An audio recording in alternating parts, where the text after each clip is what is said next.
Okay, hello everybody. Welcome to the first Mode Talk podcast. This is our first shot at a live show, so yeah, we're a little bit restricted on how we were going to record today, so we decided we'll just do it live and see how this goes. So I'm here with Vince. Vince, my regular co-host, is here with me. Say hello, Vince. Hey Mike, hey guys, how's it going? Yeah, good. Not bad, not bad. So today we're going to talk about just the general racing news. Nothing especially topical, although there was some pretty interesting racing on the weekend. So that's what we thought we'd cover today for our first live broadcast. Evening, Brock. Welcome to the stream. So Vince, you want to kick us off? What are we talking about today? Okay, so we're gonna start off with some domestic stuff first, well, a mix of domestic and international. So, V8 Supercars are actually close to signing a deal with Singapore F1, possibly starting as early as next year. Oh, that's pretty cool. Yeah, obviously we have night races at the moment, but seeing it as a international event where the cars once again go overseas for the first time in a long while now. Hopefully we get to see it more across Asia and maybe the Middle East once again. What's your thoughts on it, Mike? Yeah, it was it was interesting last time.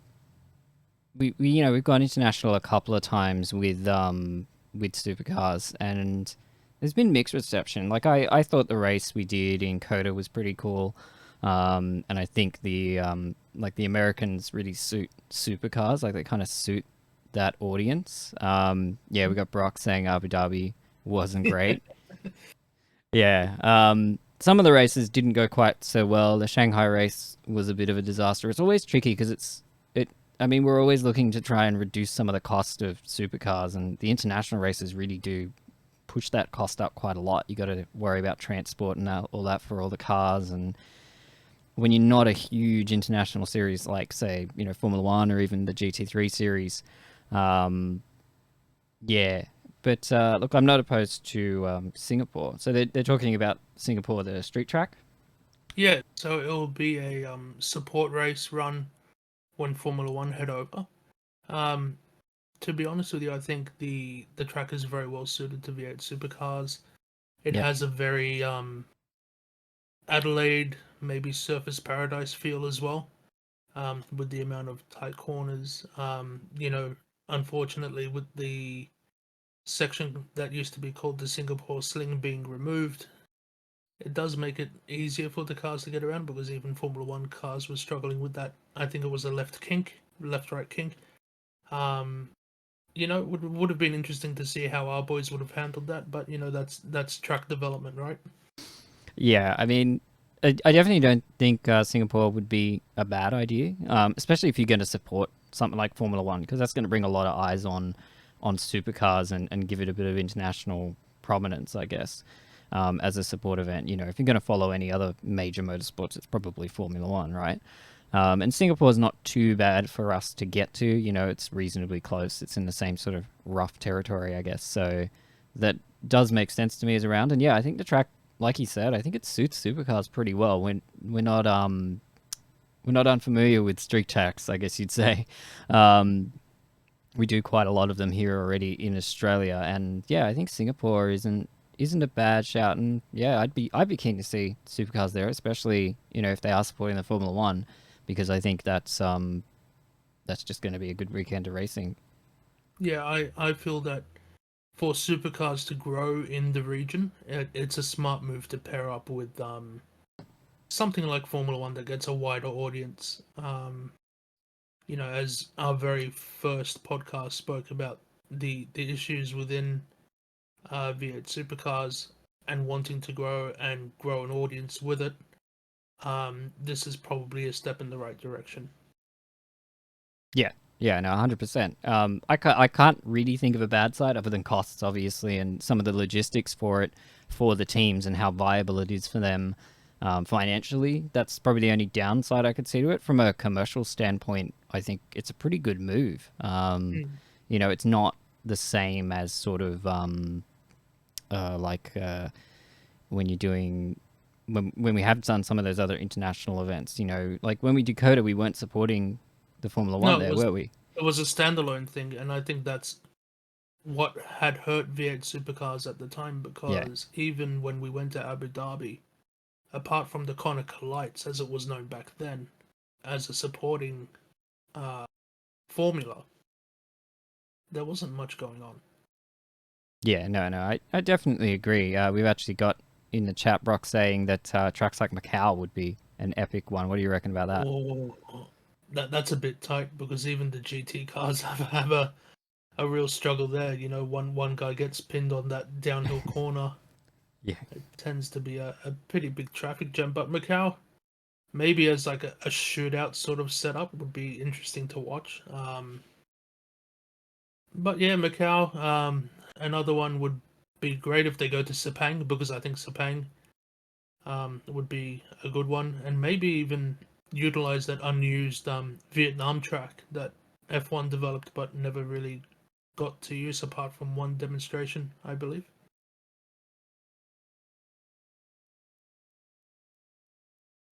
yeah. No, I don't think it's wrong. Sorry, I was just setting something up. Hey, I Uh, wanted to do that. Okay, cool, that works. So I'm just going to put that in there on the stream so we can actually highlight people's comments when they come up. That's nice. I've never been able to use Sweet. that on anything before. Yeah, no, that's I think yeah, yeah. Like honestly, I can't see like a sort of a downside to it. To be brutally honest. Moving on, still keeping it within the supercar sphere. Um, the people that run Super 2 have put it out to teams that they want to switch to E75 fuel mid-season, and a lot of teams are not happy with it. Obviously, because it'll be stepping into unknown performance. You know, the cars are engine mapped to use the current fuel system that they're using. Um, I don't see why supercars, or even if supercars control Super 2 or if it's its own thing, tend to do a lot of mid-season calls and changes to cars.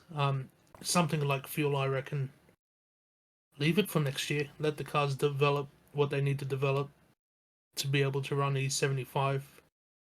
There's no point in changing it, in my opinion. But what do you reckon?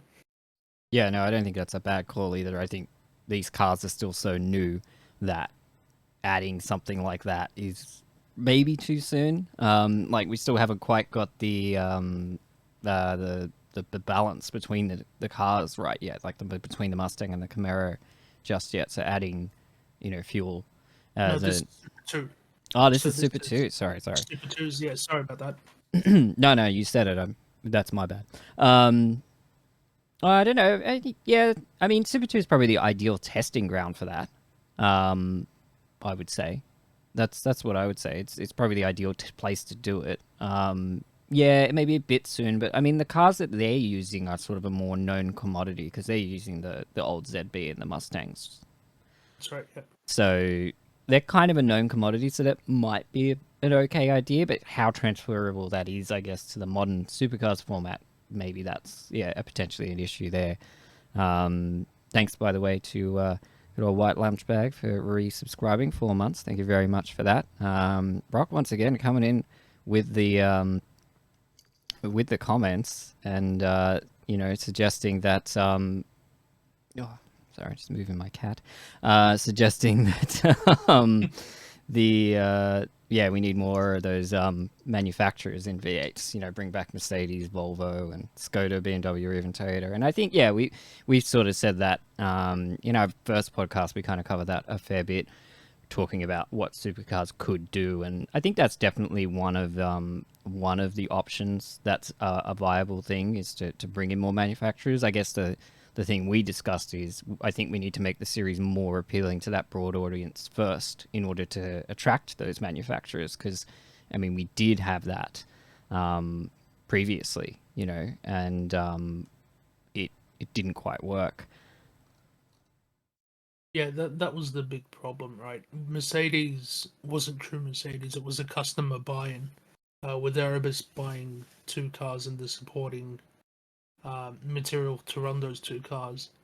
Unfortunately, Volvo and Nissan pulling out the way they did. Um, to be honest with you, I don't think they would come back.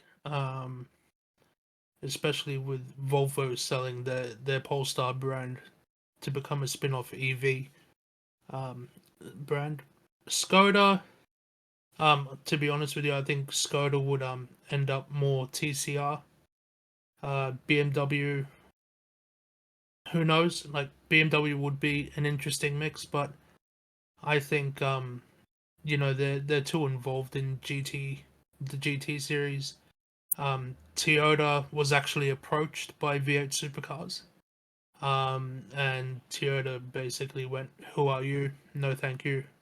See you later." Um, Audi, we actually discussed Brock in our previous broadcast, and Audi's actually pulling out of GT racing and TCR to concentrate on their Formula One program. So I don't see Audi um, getting into the mix, unfortunately. Ye- Um, but yeah, that's what I'm thinking. Yeah, To be honest, I think yeah, the thing with Audi is they've basically pulled out of a lot of motorsport recently. They're kind of focused just on Formula One now. So yeah, that kind of probably puts a nail in that coffin for Audi potentially joining if they were one of the manufacturers. But you never know, if they can make supercars appealing enough, and if they start, you know, going along with people like Formula One and they start chasing them around in, some of the Asian countries. Like how cool would it be if supercars go to Suzuka? I mean that would be neat. that would be neat. Imagine you could have, Suzuka and Albert Park as V8 Supercars rounds then. Mm. Especially now they're basically one after the other in the next Formula One calendar. It wouldn't be that soon, but if they keep that format, that could be a really cool way to promote the series and one that's not particularly difficult. I mean, Japan's a bit harder to get to than Singapore, but it's still not outside the realms of possibility for Australia to go to a race in Japan. And I mean, I think Suzuka would be an awesome track to see supercars at, to be Yeah. honest.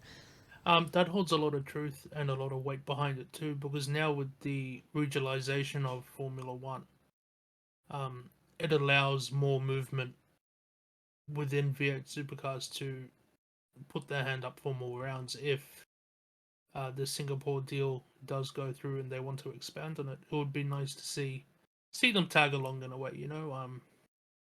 Yeah, like the category. Let's face it, the category needs to grow. Um, it's kind of hit a plateau at the moment, so I'm all for it. It needs to happen. If it doesn't happen, they really need to think of another solution because, like we said in our first podcast, Supercars is biding its time, and they need to do something. Yeah, and I think something like this is definitely something that could move it forward. Even something as simple as just following other major series around. Cool. So what else have we got? What other news do we have to cover today, Uh, Vince? Still within the V8 Supercar realm again, but also looking internationally. Kostecki is going to make his NASCAR debut at the Brickyard at Indy with NASCAR, and SVG is going in as well. SVG is actually being tipped by some of the NASCAR drivers to actually win at the Indy Road Course again. It's good to see some localish, even though they're both Kiwis, representation. It's interesting also to see um, the relationships growing between NASCAR and V8 Supercars. I know they did some co-development together, but you never know. Maybe once again, like we just spoke about before, this can grow into a support category race over there, or them coming over here. As this community, two communities come together more often. Yeah, I think it's potentially somewhat less viable, I guess, just because of the difference in the logistics of getting all the way over to the United States. I mean, I know it's not actually that far, but like once you get time zones and all the shipping and all that kind of stuff into it, it does make a fairly significant difference going to America and how willing American teams would be to come all the way to Australia for a couple of races. Yeah, that's a big thing. Like you think with Formula One, I mean, it's an international series; they go all over the world anyway, and I don't know, like because NASCAR and and supercars, they definitely sort of I guess they mesh together Intermingle. better. Yeah, like they are more similar in a way, right? Like they sort of the audience is sort of the same. The cars are a bit more similar and all that. So there's going to be a bit more crossover. And I know a lot of Americans really liked it, like when the supercars went to Coda, and they really enjoyed that. So if potentially that's something that yeah that we could cultivate going into the future, it's not a bad idea. I think when you've got things like the all our drivers sort of going over to NASCAR at the moment and doing quite well, it could be a concern, I guess, for us, because it's almost like they're almost poaching our drivers at the moment. Because yeah, there are quite a few drivers going and making debuts in that category. So it's concerning in some ways for me that that's where our drivers want to go now, rather than potentially staying here and doing things here instead. That would be my sort of worry with that, and that continued relationship with between supercars and NASCAR over there. But The big otherwise, problem though, and oh, sorry, no, you go. the big problem though, and I'm curious to see what chat would say in this, is that once you reach supercars in Australia, where do you go next? Yeah, GT racing, since the controlling group in supercars brought the interest away from Tony Quinn, quite hasn't been the same. It feels more sterile than what it used to be. The racing, yes, they draw a crowd in with the Bathurst 12 hour, but that's the standout race. And now it's just become a support category for some V8 supercar rounds. Where they used to run their own thing at the Shannon's Nationals separately. Um, yeah, like where do you go? There's nothing here apart from endurance racing in GT, but yeah, the rounds are rather limited. yeah, it's sort of the peak, isn't it? Like of motor racing in Australia is to go to V8 supercars. And there really isn't much higher. So, like, that's why you understand people like SVG going to America to do NASCAR, because they want to do something different, or other Australian drivers going into other touring car series or GT racing and not really doing much in Australia anymore. Because, yeah, we really do just have the Bathurst 12 hour now. Even GT3 isn't coming to Australia that much. But it's interesting. I mean, that relationship is good, but I think it could have some potential downsides there for sure. Now taking, did we just have a comment, or was that a bot thing? Right, that's just better shoot. First time in the chat. You've never chatted in my stream before. Well, that's your first time, and just saying pop by to say hi. Talk to you later. Cool. Thanks for chopping by. Now on to more international matters. Obviously we had the Formula One Grand Prix run last night for us, anyway. So we'll just do a race review, talk about the goings on. We're going to cover things like the quality regulation shake up with the different use of tires. Ocon actually breaking his seat on that impact, which is actually, if you think of it, is insane. Apparently, we'll talk about something I found out about Piastri's race, which was rather interesting, and the odd calls that Ferrari are making as of late too. Asking one driver for advice and then dictating to the other driver that no, you're gonna wait, and then just leave him hanging for a bit. And why you should never let Lando Norris in your house unless you have home and contents insurance. Yeah. So overall, what's your thoughts on last night's race, Mike? Well, I was thinking about it earlier, and I actually think what we might be better off doing is just going, because there was so much that went on for almost every team this weekend, that we might be better off just going by team, rather Okay. than sort of just discussing it as a whole. And that way we can, we might not miss, as much information that way. I guess what we could do, reverse championship order, that would work. Yeah, Who's last I at the need to moment? I should have put more Uh, thought into planning into this. It's it's, I'll AlphaTauri, give isn't you it? Alpha Tower, or would it be your mates at Williams? No, Williams, because Albon's the goat, so we've got some Oh, points. but Alpha, it could be Alpha too. No, because Alpha got some points. Yeah, so it's Alpha Tauri, Alfa emojis that did my head in just then. Alpha Tauri, Alfa Romeo, Haas, Williams, Alpine, McLaren, Ferrari, Aston Martin, Mercedes, and then we'll finish off in Red Bull. Yeah, okay. So let's start Cool. with AlphaTauri, which is nice because that's local. Yeah. So I guess all right. I guess my thing. I mean, AlphaTauri. The big story is obviously Daniel Ricciardo, and we did a podcast on that last week. So we won't talk about that too much, and I think that ground's been pretty well covered, honestly. Yeah. But yeah, I think not a great showing from AlphaTauri this weekend. Pretty anonymous overall. Like I think if Daniel Ricciardo wasn't in the seat, it would have been almost entirely anonymous. It was really just about him joining the team now and seeing how he did. And I think for his first race, I think he did pretty okay. Like I think Daniel Ricciardo couldn't have done a whole bunch better. I mean, obviously he didn't blow anything away, but he he outqualified Yuki. Um, and he performed pretty well considering the car he had and considering that he did get involved in that big incident at the start on lap one on turn one.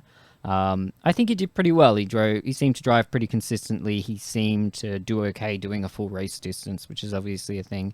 But other than that, yeah, like Yuki kind of didn't go anywhere. He was sort of in the pack and then he dropped back. And the car, as usual with AlphaTauri this year, just wasn't really there.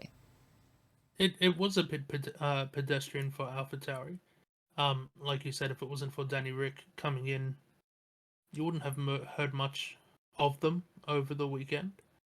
Um, his performance, when we talk about Ricardo, if you think of it like you said, he started 13th, finished 13th. He did cop a whack in the gearbox, and dropped all the way back and had a really early pit stop as well. Um, it would have been interesting to see what would have come of it if he didn't get in that tangle. And yeah, like, look, in my opinion, Ricardo had a good drive to be able to recover those positions. From what I read, Helmut Marko wasn't overly impressed, but that's Helmut for you. And yeah, like, Yuki was quiet, ran his own thing, stayed somewhat clean, didn't get tangled too much, but he just cut his laps and kept it at that. Yeah, not much you could say about him, really. I think both drivers did okay. I think it's really just the car that's holding them back at this point in time. Neither of them sort of made any big blunders or whatever. Yuki probably would have wanted a better qualifying performance against Daniel to make some sort of statement. But at the end of the day, I mean, Daniel only just got through. And, if George hadn't have had his problem in qualifying, then Daniel Ricciardo probably wouldn't have made it through into Q2 either. He kind of got a bit lucky to get up as high as he did. But, qualifying P13 on your first race back, you could do worse, especially in the worst team grid. So, One thing I wanted to add as well is I found out earlier in the week as well, and I'm going to backtrack a little bit to our previous podcast, the Red Bull meat grinder, that apparently it only took 11 laps of the last testing for a decision to be made and letting Nick go, which was disappointing to read because yeah, that felt like a rather snap decision. 11 laps in on testing tires without heat blankets, but I'll leave that be. Yeah. yeah, look, I think, yeah, we discussed it at length in the last one. But yeah, I think it was kind of always on the card that they were going to replace De Vries. I think his days were numbered. He just didn't perform. And it was really more a case of they put Danny in the car and he was doing well enough and they saw the potential there. It's like, yeah, we can use this. And I think this is a better option. Let's do it now. Let's not wait. Mm. Let's just get this out of the way, get Danny in the car, see what we can do with it. And I think that's just the decision they went with. Moving on to Alfa Romeo. Um, Bottas as well had a pretty okay race. Stayed out of the way. It was a pretty wide Alpha at some points. Zhou qualified really, really well for an Alpha. The Alphas just seemed to have liked the track that weekend, but just couldn't translate it into anything. Well, I don't know. I think you're underselling it a bit. I was just genuinely surprised by Alfa Romeo. This is the first time they kind of came out of nowhere. I mean, both cars in that top 10. That's crazy. Like if you'd have said before the weekend that there was going to be two Alfa Romeos in the top 10, I wouldn't have believed you. It was just like the second last team, they've been basically nowhere for the entire season. And then both of their cars not only get into Q3, sorry, but do well. And actually, Joe got up to P5. Was it P5, P6, or whatever he qualified? It was It was up there. genuinely a good lap and a good performance from those cars this weekend. It just kind of fell away from him in the race, but I actually thought Bottas did pretty well, considering his sort of more recent form, I guess. Um, I was pretty impressed with Bottas. Joe kind of fell off. He had a bit of a typical rookie first top 10 experience, unfortunately, and just didn't get the car off on the line and ended up being one of the major contributors to the turn one incident where multiple cars were hurt. Yeah. um, yeah, he ended up being a big contributor to that. So that was unfortunate for Joe. I think I was really disappointed we didn't get to see more potential from the car and see if they could have held on to some points, because they really kind of both just fell away. But Bottas was right up there. He was still battling at the end.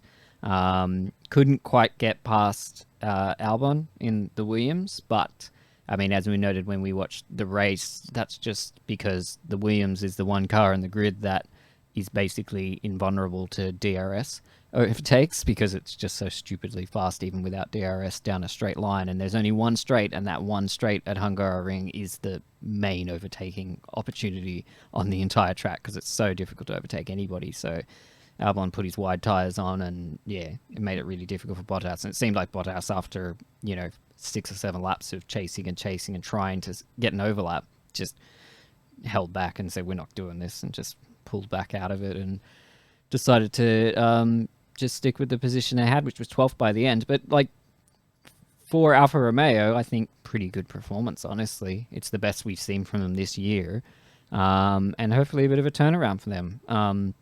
Honestly, to see more of that sort of lower midfield pack kind of come up a bit, that's always good and makes it more interesting down the order. But I mean, I think we just have to give them big points for both cars in the top 10.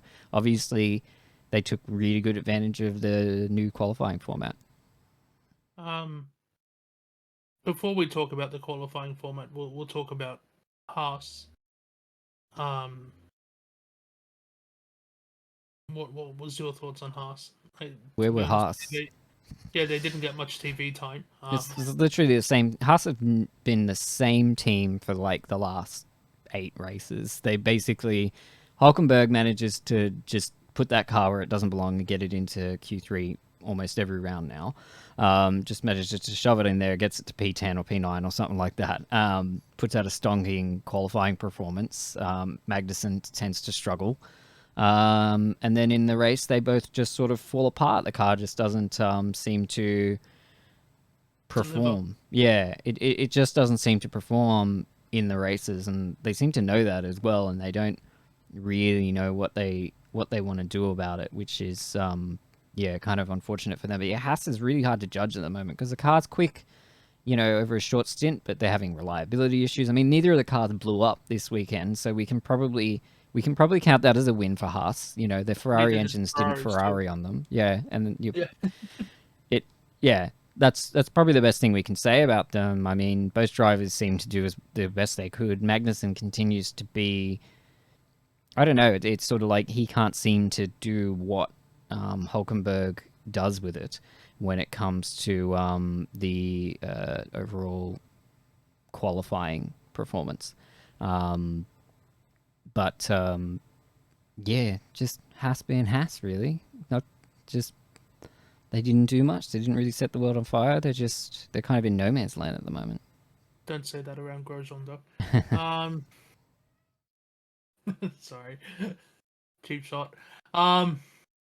So Mike, you want to run us through the changes in qualifying this time around? Well, let's just keep doing the teams, and then we'll do Okay. the qualifying stuff at the end. All right. Williams, I reckon they did okay. Albon just making that Williams as wide as possible, which he's decent at. Took care of his tires. Um, Sargent. I can't recall. I think did Sargent retire this time around? I can't remember. No. Oh, he did Okay. right at the very end there. Yeah. Yeah. Oh, yeah, that's right. Because he spun off and last lap and all Yeah, that he had stuff. a bit of a spin, and it was like 2 or 3 laps to go, and they just retired the car because Yeah. he wasn't going to get any further up anyway. So they just they just sort of retired it. Yeah, um, as far as Sargent went, continues to do reasonably well though. I mean, that's probably one of the few errors he's made during his rookie season. That was like, and it was a pretty just general rookie mistake. Just you got the tire up on the curb, on the exit curb there.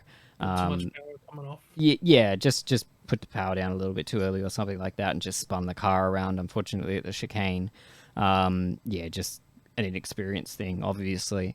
But before that, and throughout the rest of the race, while still never really setting the world on fire in terms of pace, Sargent, he's still just doing okay. He's still just putting out reasonable Plugging away. performances. Yeah, he just plugs away. He doesn't get involved in a lot of drama. He's just sort of he's just growing and learning at a pretty slow pace with a car that's, whilst the Williams is doing better than it was last year, it's still not, a top performing car. And I think what Alex is doing with it is just showing how good a driver Alex is, more so than how bad a driver Logan Sargent is. And for a rookie, I think you couldn't ask much more from Logan at this point with the car he's got. So yeah, just disappointing for them. They didn't get out of the first round of qualifying.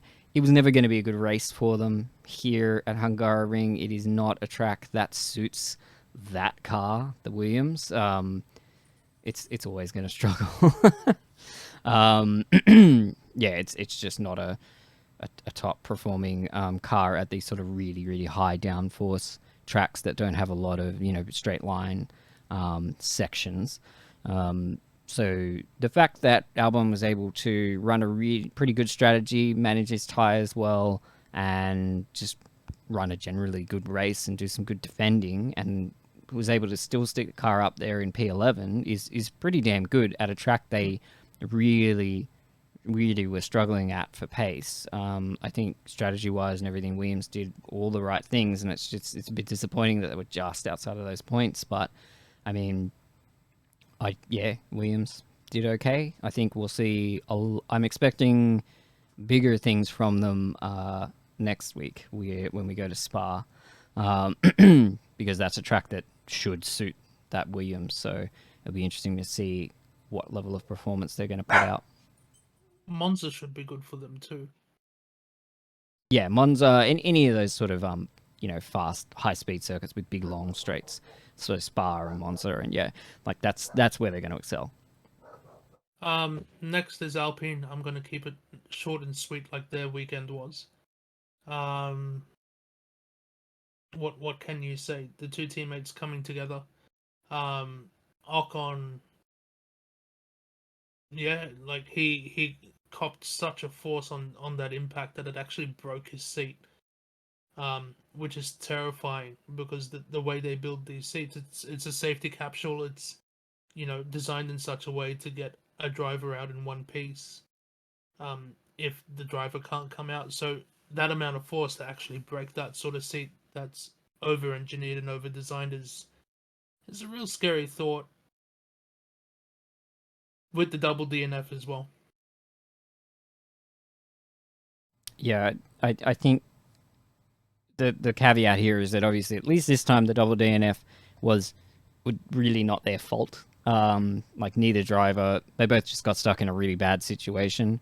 Like it wasn't the drivers; they didn't take each other out on purpose, or even accident. It wasn't like Melbourne, where in Melbourne it was a bit of a weird move from both drivers, and they kind of took themselves both out of that race. With this one, at least, it was more of a outside circumstances, being in the wrong place at the wrong time, being too far down the grid, and not qualifying as well as they probably should have. That hurt them. But yeah, not really their fault. A bit disappointing, and yeah, just yeah, there wasn't much to say there. But I guess yeah, they. I mean, they said Ocon said at the end, he said it was really just because it's like, well, that shows why you have to, make sure you do qualify better, so you're not sort of in that mid pack, rear pack sort of battling right at the start at a track like Hungary, where it can be pretty difficult to get through turn one, with 20 cars going through it. So, but yeah, pretty much not much more to say about Yeah, Alpine. They turned up. They probably didn't qualify as well as they should have, and didn't put the performance in. And yeah, they both just got unlucky, like really unlucky, and they were out.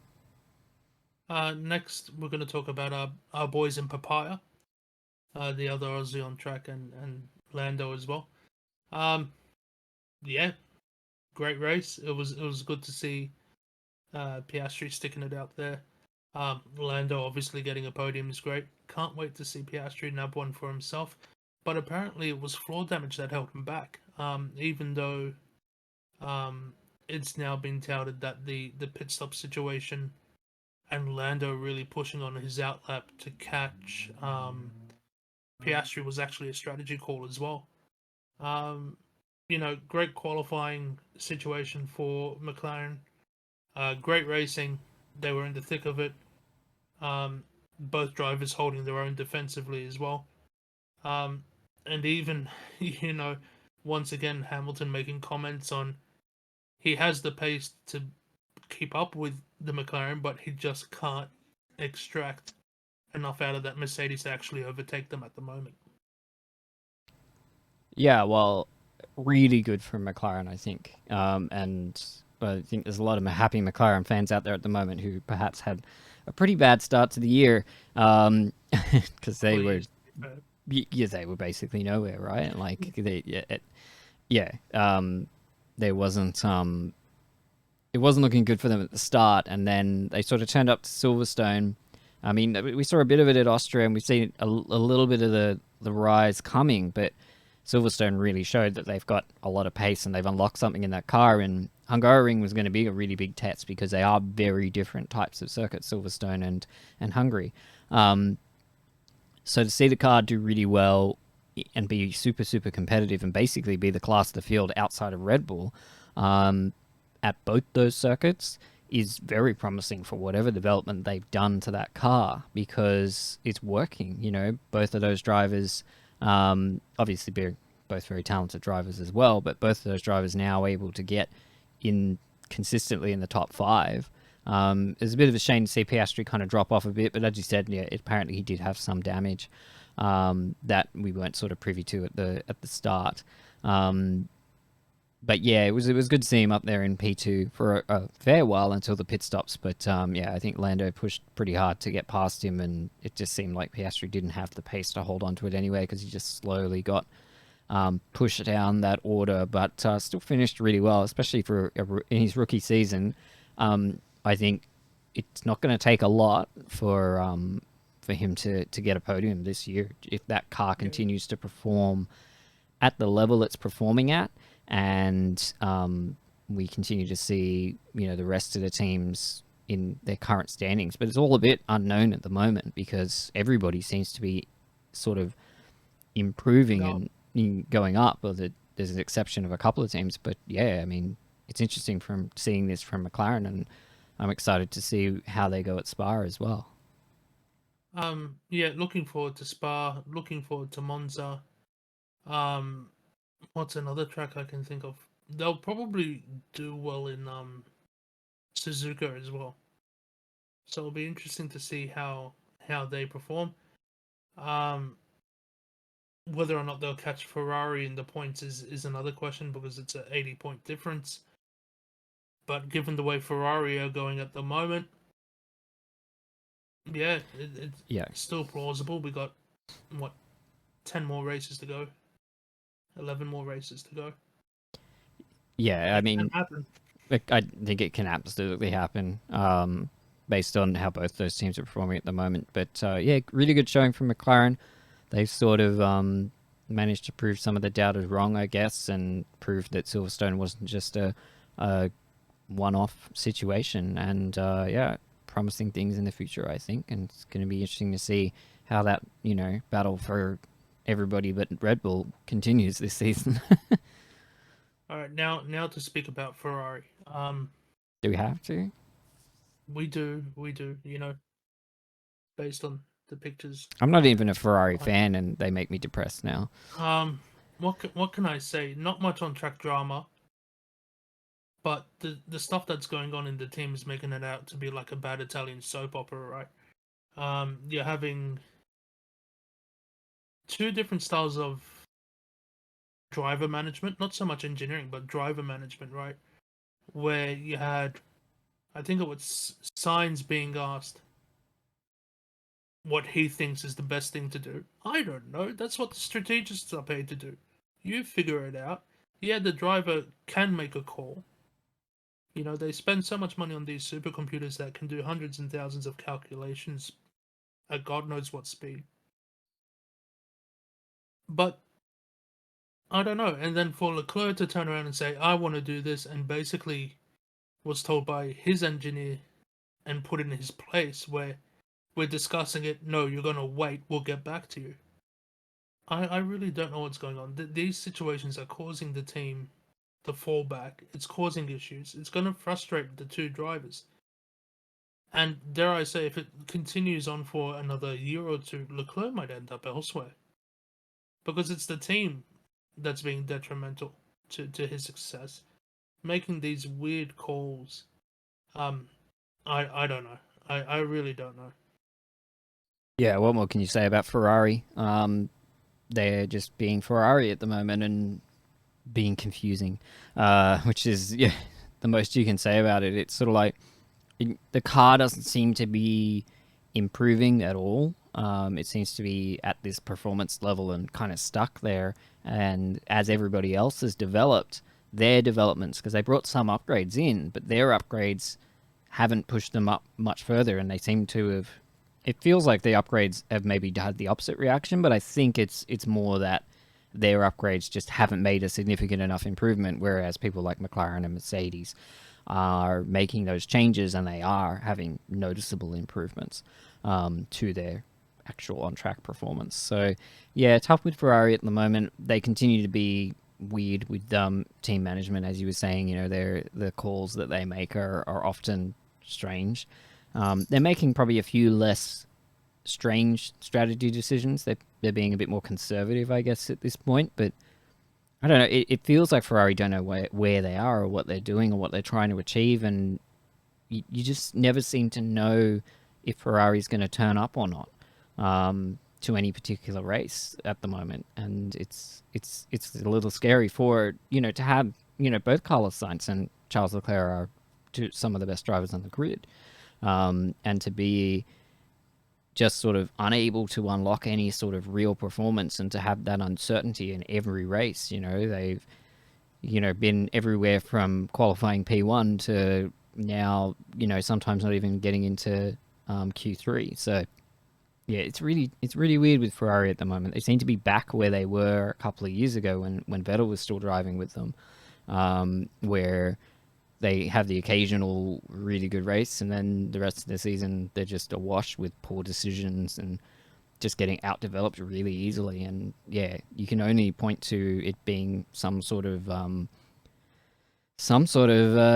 internal structure issue. I don't know. It's hard to say. I honestly don't know what to say more about Ferrari at the moment. They're a conundrum. I reckon they're going to continue to go backwards as teams, like the commentators have said over the weekend. Teams are going to start putting their efforts, their resources, their funding, even though apparently two teams broke the cap, into developing the next year car. yes, there may be some upgrades coming through, maybe the midfield, um, to better themselves. However, I don't see Ferrari making that allocation, because they would want to kind of forget this year, put it behind them, develop the car. Hopefully, they can learn from their engineering mistakes, but they really need to start looking at personnel. Yeah, I'd say so. But yeah, I don't Right? know. That's just it. Let's Yeah. move on. Move back up Uh, the order. Aston Martin. Yeah. Um. Yeah. Uh, they're kind of Ferraring themselves at the moment as well. Not so much strategy calls, but more car wise. Like they were great at the start of the season. They've kind of just fell away. Yeah. It's weird with Aston at the moment. Because and Gorilla just popping in there and saying Ferrari's problem is they have zero management or leadership, and yeah, that's basically summarizes pretty well what we said. And yeah, now he's bringing up the look back at the Schumacher days. Exactly, you know that Yeah, wasn't just. I mean, people say it was the Schumacher effect, right? It was Schumacher, and he was a big part of it. Don't get me wrong, but it was also the team around him. You know, that yeah. entire Todd, yeah Braun, yeah. who else? Like they had, or they even had. Did they have Newey at the time as well? No, Ferrari never had Newey. No, What do you they where? never had. Ooh, that's a No, I that's haven't an read. F1 history faux pas. No, no. Newey's never been with Ferrari. I think they've probably tried a few times, but Yeah, no, yeah, it's a completely different team to what they had in that sort of late '90s through to the mid 2000s. That it's just but since then they've just never been able to reach that peak again because they lost so many of those key personnels. You know, as Schumacher was a big part of it, but there was so much of that team, and that's yeah, I think Gorilla's right there. That's sort of really what they're lacking at the moment. I think what Aston Martin's problem is there's too many distractions at the moment, right? Um, they have their new HQ being built at Silverstone. They have the Honda deal that's potentially coming through. Dare I say, they're probably starting to think of Alonso's succession plan, with the Honda tie-in, probably having Yuki come across if that tie-in's going to happen. So there's a lot of outside of racing distractions, I feel, um, for Aston Martin, and that's probably feeding into the team in regards to development of their car. You know, they're probably in the same situation, and as far as that, they'd rather forget the later half of this season and start developing next year's car. Yeah, I think Aston are definitely strange at the moment. Starting out so well, you know, like almost the opposite sort of, not quite the opposite of McLaren because they haven't dropped quite down as far as McLaren started, but like yeah, Aston were definitely just yeah, like they were the clear winners. Alonso was podiuming in every race basically up until a certain point, but it really feels like they've sort of it's almost definitive now that they have been outdeveloped and they're either choosing not to continue development of this car as much as everyone else is and sort of saving that for next year, or they've just not been able to keep up and they've spent all of their allocated money and hours and stuff like that developing this car as it stands, and they haven't got much room. Like you'd hate to think that they've sort of hit the peak of this particular formula for the car, but it kind of seems that way at the moment because I don't think Aston Martin have necessarily slowed down. It's really just a case of similar to Ferrari, where everybody's kind of just really caught up. And now, I mean, look, they're still in the top 10, both drivers in the top 10, which is good, but they have sort of fallen away compared to the rest of the field. All right, time to look at the silver arrows now. Hamilton having a fantastic qualifying session. George Russell not so much, which I want to bring up the point. It's been a sore point for a while for the both of us because we've spoken about this between us a fair bit, and that's slowing down the last sector so you can get a gap, right? and I feel that's mostly responsible for what happened with Russell. Not getting out of Q3. Sorry, Q1. Sorry. Um, he had a great charge during the race. Great to see him finish where he did. Um, you know, sorry, sorry. Hamilton. Um, yeah, he by the sounds of it, during the race didn't have a car that was overly agreeable to him.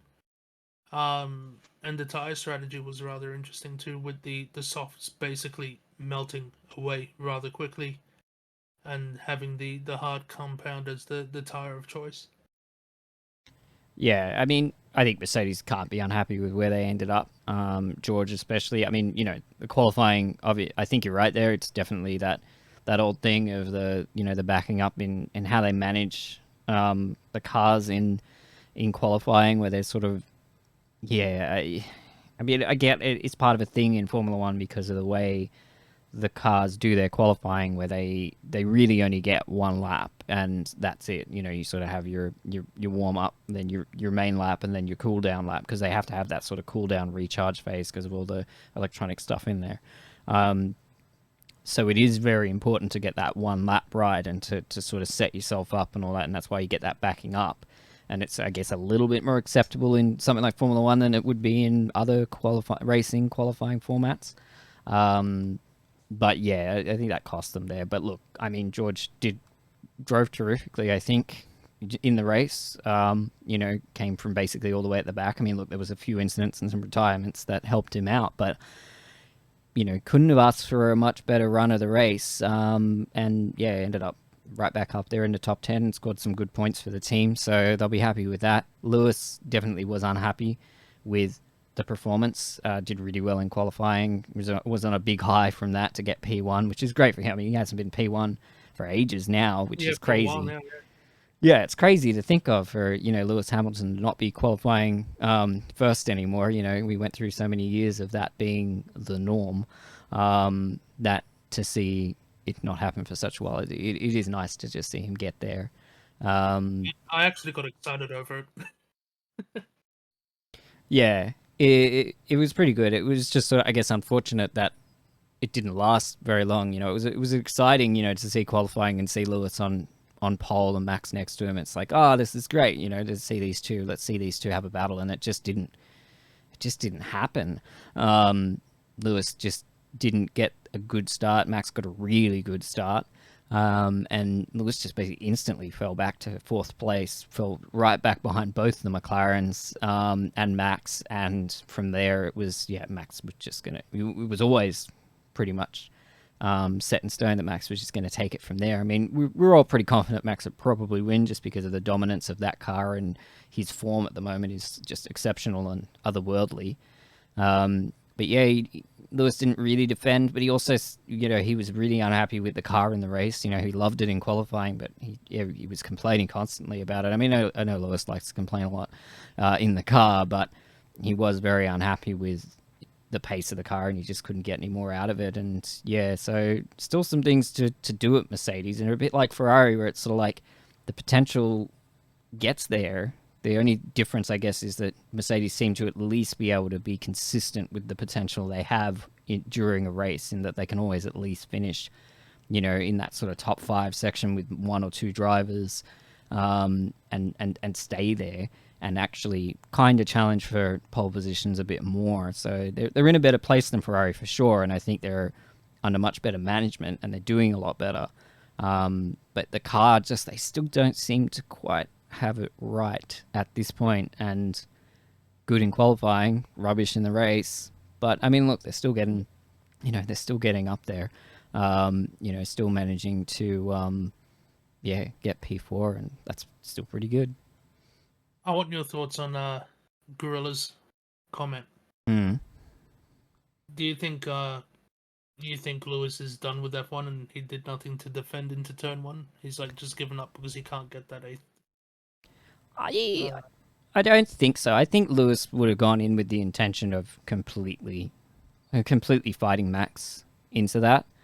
I don't get the impression he just sort of rolled over and checked out. I think maybe after the race he probably would have seemed quite checked out because of all of the the issues that the car seemed to have during the race. But I also think that the turn one thing was just he just cocked the start up, or the car didn't. Something Second was phase just didn't go. yeah, it just didn't. He couldn't get up there, and Max got a lightning start too. Like Max did really well, and Max has been having poor starts lately, so they've clearly resolved that issue, and he mentioned that as much in the driver interviews.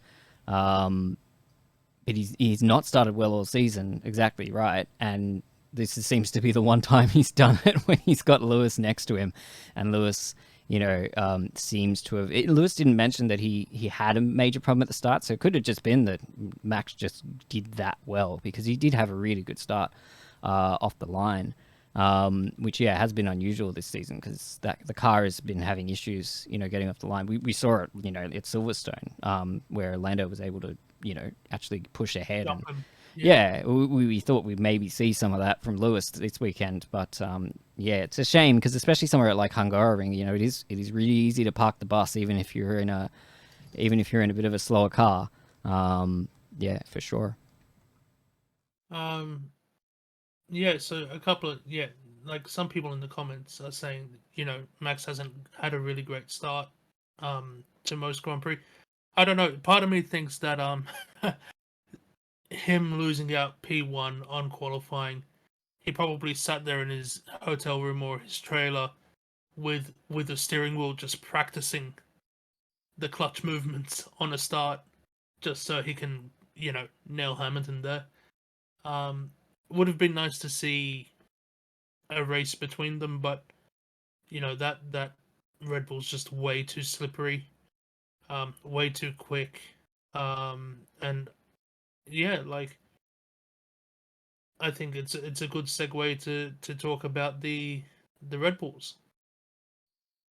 Yeah, for sure. And I think what Gorilla sort of made his point a bit clear there with with an average start Lewis of 2 years ago would have drove into Max. And you might be right there. I think his aggression maybe has dialed down a bit, but I don't know if I'd agree that he's checked out just yet. I think Lewis is he still wants to it. He still wants it.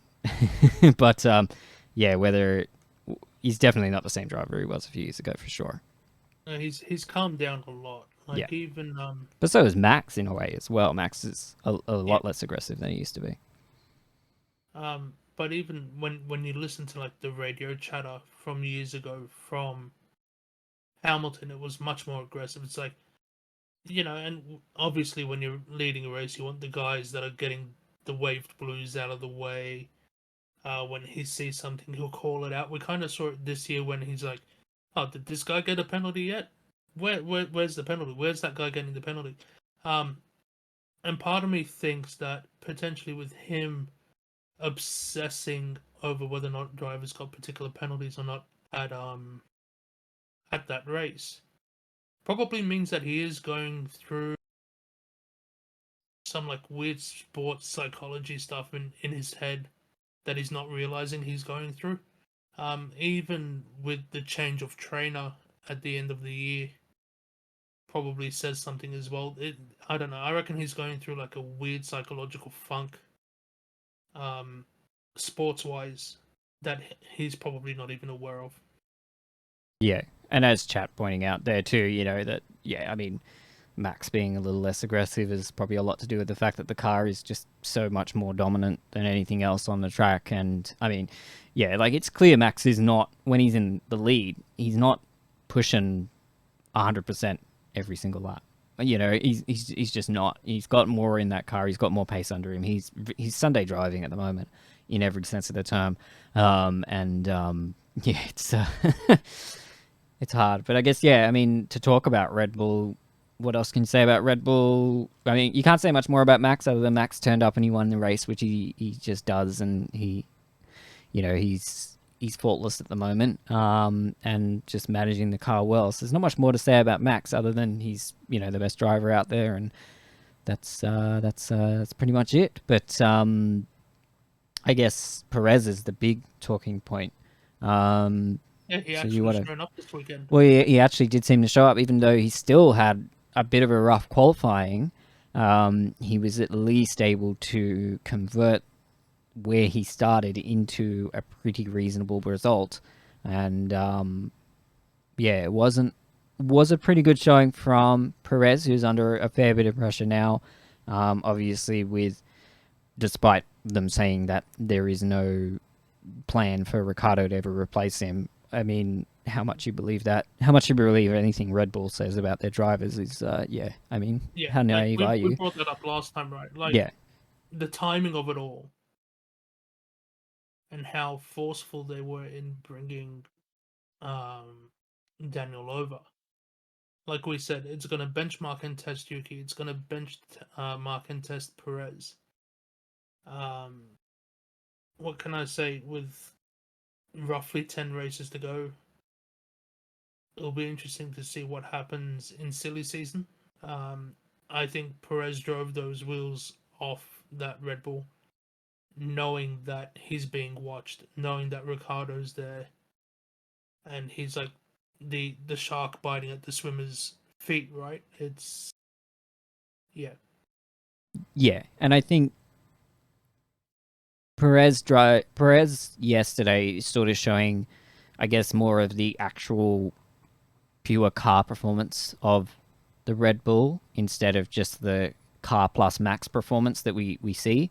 Because like as good as the Red Bull is, it is also that amazing car, which is, and I would agree, it is it's probably the most dominant car I can think of. You know, maybe outside the 2004 Ferrari, or the MP44, I guess. You know, those are sort of the two that mainly come to mind, or the Williams, the FW13. FW13, the in terms of cars that just have massive amounts of dominance over an entire field for a season long. But I would say that it's hard to think of another car that's been as dominant. But I think a lot of that is Max as well, and Perez, shows that while the car is really really fast and he is able to pull a lot of potential out of it, you still can't start all the way in the mid pack and potentially win a race with it unless you're Max Verstappen, and that's the sort of the difference there. But again, we're also talking about a track like Hungary where it's really difficult to overtake anybody at any point. So I mean, I think that factors into it as well. But yeah, I think that's pretty much Red Bull. Yeah. Yeah, I think that covers them. I think yeah. Just quickly, Brock's saying he's not a fan of helmet marker. Who is besides helmet marker? Yeah, yeah. Yeah, like him being a former race driver should know, right, what it's like on track. I only just found out recently he was an endurance driver way back when. The reason for the cutthroat attitude, I understand that racing's a business, and racing doesn't become a profitable business unless you're winning and the sponsors are willing to put money towards you. But yeah, as we mentioned in previous podcasts, I don't like his attitude towards drivers just being a disposable commodity.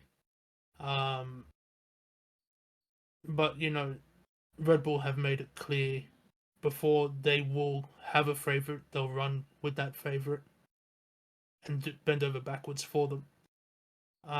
Yeah, not a fan. It'll be interesting to see what will happen with Red Bull once Helmut goes or leaves the team, or however that's going to end.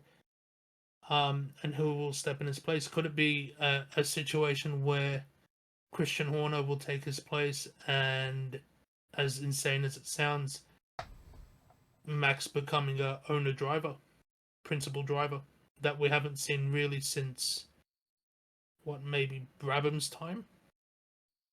Yeah, big topic. I think there's so much potential in what would happen without him there because he's been there for so damn long now. Like pre Red Bull, he's been around for a while. So yeah, it's interesting.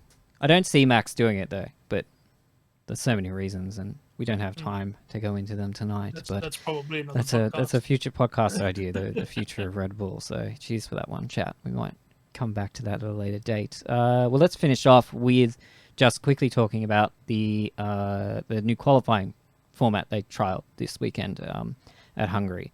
I'm just going to say emphatically, I liked it. I thought it was a good idea. I really liked the dynamic that it brought to qualifying. It made it a bit different. Yeah, like I like that it was sort of like you didn't know. I mean, you always knew Red Bull were going to be P1 and all that kind of stuff, but you didn't quite know where everyone was going to sit just based on Q1 results. You know, you had to wait for Q2 and then Q3 to see what it did, and it gave a nice story and sense of progression to the whole session that I think we don't normally get with the qualifying, where it's sort of, the people who are doing well in Q1 are generally the people who are also going to do well in Q3. It wasn't so much the same story because of the different tyre compounds they were being forced to use. The downsides to it is I think it hurts some teams more than others. Like, I don't think it particularly hurts Red Bull to have to use hard tyres at one point, but a team like Williams or, I mean, not in this case Alfa Romeo because they just did silly things this weekend and surprised everyone, but Williams, AlphaTauri, the lower teams who generally might do a strategy of running softs in Q1 and softs in Q2 to really push themselves into Q3 and just to get themselves up there, maybe didn't have that potential this time. But again, Williams is my main example there, and they were never really going to do well this weekend with the car they have. So I don't know. I'd like to see them try it again because I quite liked it, and I would like to see them stick with it. I just saw Gorilla's comment pop up about refueling. I couldn't agree more. I made the comment to Mike last night that I want to see pit stops become more combative. I want to see them become more strategic because sub 2 second pit stops. Yeah. Yeah, it's a bit boring, eh? Yeah. Yes, it's dangerous, all that sort of stuff, but like that's the element in that, right? Let's say the fuel nozzle gets locked in. They have to spend 5, 10, 15 seconds trying to get it undone. All that sort of stuff will add to it, and that would make things a lot more interesting. Always been a fan of refueling. It should come back. But I'll just leave that comment and I'll move on about the qualifying stuff. The qualifying stuff was interesting. Hold on, just to say, I will quickly agree to Gorilla there with, make them use every tire and bring back refueling. I 100% agree, but let's stay on topic. It was an interesting way to see it. Dare I say, like we mentioned way before in another podcast, was that why don't we use the sprint rounds as a test bed for this sort of stuff instead of full Grand Prix? Probably, like you said, to minimize the impact on the smaller teams, right? Especially in the era of this budget cap scenario. It was an interesting solution. I wonder what chat would think with my solution, where you have a sprint race. Depending on the sprint race, puts you into qualifying like they currently do, but they run the qualifying in stints to then minimize the backing up of cars in the last sector. Because I remember watching qualifying, and I think it was a Mercedes that was slowing down in that sector, but then Lando was on a hot lap, and the Mercedes was like near the apex of that corner, right? So that could have ended ugly. Not just sportsman wise, but if Lando was distracted by something, you would have a McLaren Mercedes, and not just as an engine supplier in that corner, you know. Yeah. They would be much more as one than they are currently. Yeah, look, I think there's a lot of things they could change to qualifying, and yeah, I agree. Absolutely, the sprint rounds are a great thing to do that. If we're going to use these sprint rounds, they should just be a test bed for this kind of stuff. And yeah, bring back shootout qualifying, try some different formats. But I don't know, like after seeing it this weekend, I was all for shootouts, but I don't know if I like the idea of this format a little bit better. I don't know. I'd have to think on it more because I really did like the way the session progressed this weekend, and I would definitely be okay with seeing that again. And I think it could be a potential way forward that kind of makes everyone happy, because with the shootout format, there's broadcast issues, and then there's there's a few people who aren't sort of happy with it and for it, but I don't know. It's good to see them trying new things, and I think this was one of the more successful ones. So yeah, happy for it. Yeah. I'm just gonna read the last comment, and I think we'll leave the comments for later. Feel free to drop the comments in the YouTube video when it loads up. But yeah, Gorilla, I agree. It's no more dangerous than an F1 car going 80 kilometers an hour in the pits. 2 second pit stops aren't that great if you think of it from a safety standpoint, because how many more actually unsafe releases have we seen since refueling has been taken away? You're having the pit crew rush, you're having the guy on the jacks rush so they can try and cut the car that's coming up pit lane, but then they end up collecting each other in some form. I think we've seen more pit lane incidents since refueling has stopped, but that's my 2 cents on that. Yeah. So, Mike, where should we go from here? I think we can call it here. I think we're done for this evening. Yeah, it's been a good chat. There's been some good racing. I look forward to talking to you again next week, where we're going to be talking about Spa, which I hate. I hate that track. It's a terrible track, but Williams will probably do well there, so I might like the race this time. But yeah, no, it's been good chatting. Thanks everybody for joining in. Spa is not goated. Spa is a rubbish track. Gorilla, you're the wrong. Spa is shit. It's the most overrated track in history. It used to be good. I stand with you, Gorilla. Yeah, no, you're all wrong. Everybody's wrong. Everybody's wrong but me. So to wrap up, as always, my constant saying over the last 4-5 podcasts now, if you truly love motorsports and you want to get involved, racing clubs, racetracks, and other motorsports associations are always looking for volunteers. So make sure you pop on over, send an email to your local track club or Motorsports Australia or other governing body, and make sure you get out on track, because it's the closest you'll ever get to the action. I've done it for a few years. Unfortunately, other commitments have stopped me from doing it. But it's good fun. You get to make some great mates, and have a weekend out. So yeah. Yeah, I always recommend people try and volunteer if you're into motor racing in any capacity. It's just a good way to experience the event, and it helps out, especially local motor racing as here in Australia. It's a really good thing to do. So I definitely recommend people do that as well. But yeah, all right. I see you said a stupid new Spa. I'm sure it was in the Ferrari, which is a stupid car in ACC at the moment. I did was qualifying for a Silverstone Endurance that's coming up, and I was 2 seconds faster than my best Nissan lap in the Ferrari in 10 laps. That car is just silly fast. I mean, I know the Nissan's silly slow as well, but still 2 seconds in with not having driven the car before, without even having a setup. The thing is just it's such a ridiculous car. The Macca is that's right. It is the Macca that's the killer at the moment. I actually think the Ferrari's not that good comparatively. But anyway, talk about ACC tomorrow when I stream tomorrow, when we're doing the shakedown race. But yes, thank you very much, everybody, for joining in the chat. Yeah, it's been really good. I like the live format. We might do it again sometime. But yeah, don't forget to check out the podcast on YouTube, on Spotify, on wherever we've put this thing, Amazon, and somewhere Google. Yeah, be sure to check it out, give it a follow, give it a like, and listen to the longer forms of it that are a little bit more polished than this. But thanks everyone for joining in, and yeah, we will see everybody next time. Cheers. See you later.